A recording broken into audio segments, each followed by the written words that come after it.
សួស្តីអ្នកនរគ្នាដែលបានជួបមកវីដេអូមួយនេះវីដេអូនេះគឺខ្ញុំថតកាលពីដើមខែធ្នូក្នុងពេលដែលខ្ញុំជិះឆ្លងកាត់ខេត្តកំពង់ធំបងប្អូនខ្លះប្រហែលស្គាល់ហើយមកទៅជារមណីយដ្ឋានបែបប្រវត្តិសាស្ត្រមួយនៅក្នុងខេត្តកំពង់ធំគឺរមណីយដ្ឋានភ្នំសន្ទុកអញ្ចឹងនេះគឺជាដើរឡើងដោយសារតែពេលដែលខ្ញុំទៅហ្នឹងគឺខ្ញុំជិះម៉ូតូឡើងដោយសារគេមានផ្លូវសម្រាប់ឲ្យម៉ូតូឡានបើកឡើងបានអញ្ចឹងខ្ញុំជិះឡើងមកដល់កន្លែងចំណុចនេះគឺយើងត្រូវដើរឡើងប៉ុន្តែដូចជាស្ងប់ស្ងាត់មែនទែនតំបន់រមណីយដ្ឋានភ្នំសន្ទុកនេះដូចអត់សូវមានបងប្អូនភ្ញៀវទេសចរគាត់មកលេងទេដោយសារតែមិនដឹងមិនដែរតែស្ងាត់មែនស្ងាត់ពេលដែលខ្ញុំទៅហ្នឹងគឺមានភ្ញៀវជាតិប្រហែលជាមួយឡានតែប៉ុណ្្នឹងឯងហើយនេះគឺជាក្លោងទ្វារចូលទៅក្នុងវត្តនៅលើភ្នំសន្ទុកនឹងផ្ទាល់តែម្ដងបាទ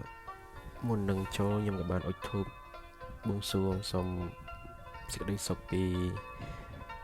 វត្ថុស័ក្តិសិទ្ធិម្ចាស់ទឹកម្ចាស់ដីយថាសានៅភ្នំសន្ទុកនេះឲ្យកូនចៅធ្វើដំណើរប្រកបដោយសុវត្ថិភាព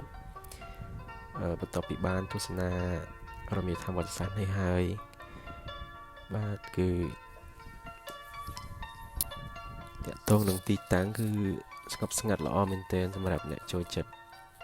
ព្រៃភ្នំបាទស្ងាត់ស្ងាត់គឺអាចមកលេងបានគឺពេញចិត្តដោយសារតែសន្តិភាពនៅ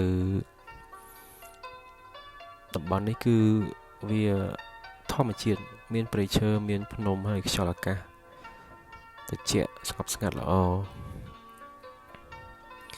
ហើយបន្ទាប់ពីយើងបួងសួងសូមដេកសុខដេកចម្រើនហើយយើងដើរចូលទៅក្នុងចូលទៅជួបនឹងបដិជគុណគាត់ប្រហែលជាចៅអធិការវត្តក៏មិនដឹងឃើញគាត់និមន្តហើយគាត់ក៏បានសួរខ្ញុំដែរសួរថាញោមមកពីខាងណាខាងណីហើយខ្ញុំបាននិយាយប្រាប់គាត់នេះគឺជាទស្សនវិជ្ជាវត្តបាទវត្តមើលទៅវត្តបុរាណណាវត្តនេះការសាងសង់បុរាណបាទនេះគឺបដិជគុណដែលគាត់គង់នៅវត្តភ្នំសន្ទុកនឹងតែម្ដងបាទគាត់ក៏បានប្រាប់ឲ្យខ្ញុំចូលទៅប្រាប់ទីតាំងព្រះអង្គជន់ទុកបាទនេះគឺទីតាំងបទសាសន៍ដែរគឺព្រះអង្គព្រះបាទជន់ទុកបាទនេះគឺជាទីតាំងមួយទៀតនៅលើភ្នំសន្ទុកដែរគឺបាទគឺព្រះបាទជន់ទុកបាទគឺជាទីតាំងដែលស័ក្តិសិទ្ធិនៅលើភ្នំសន្ទុកនេះផងដែរបាទហើយខ្ញុំក៏បានប្រគិនបច្ច័យខ្លះដល់បដិជគុណហើយក៏បានបន្តដំណើរទៅមើលទីតាំងបន្តទៀតនៅលើភ្នំនឹងព្រោះសារតែទីតាំងនៅលើភ្នំហ្នឹងគឺមានច្រើនកលៈច្រើនកន្លែងមែនទែនគាត់ថាខ្ញុំអត់ដឹងថាទីតាំងគេហៅអីខ្លះចឹងគាត់ថាសិតតែជាតំបន់ទេសចរតំបន់ដែលមានរឿងប្រវត្តិពីបុរាណមកប៉ុន្តែ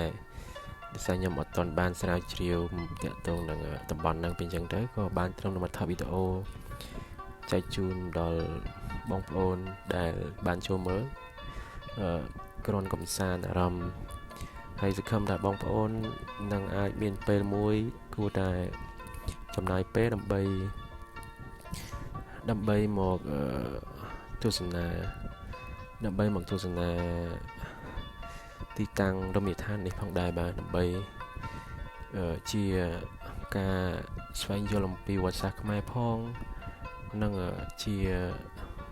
ការគ្រប់គ្រងនៅទេសចរក្នុងស្រុកផងបាទឥឡូវនេះខ្ញុំកំពុងដើរទៅទីតាំងមួយគឺកន្លែងព្រះអង្គផ្ទុំកន្លែងព្រះពុទ្ធផ្ទុំបាទផ្លូវដើរនេះគឺមានថ្មមានព្រៃឈើមានអីគឺមើលទៅដូចធម្មជាតិបងបាទនេះគឺជាព្រះពុទ្ធផ្ទុំបាទព្រះពុទ្ធផ្ទុំនៅលើភ្នំនឹងដែរទីតាំងទោះបីជាមិនទាន់រៀបចំស្អាតបាតប៉ុន្តែការសម្អាតអនាម័យគឺល្អមែនទែនគឺអត់មានសម្រាមទេគឺ មានតែស្លឹកឈើហើយនឹងសំឡេងសត្វយំធម្មជាតិមែនទែនបាទឥឡូវយើងបន្តទៅមើលទីតាំងផ្សេងទៀតដែលមាននៅលើភ្នំសន្ទុកនេះបាទនេះគឺជាកន្លែងនៅលើភ្នំសន្ទុកនឹងផងដែរមិនតែខ្ញុំអត់ដឹងទីតាំងហើយឈ្មោះអីទេចឹងបងប្អូនអាចទស្សនាបានហើយវីដេអូតទៀតនឹងចេញនៅវីដេអូក្រោយបាទអរគុណ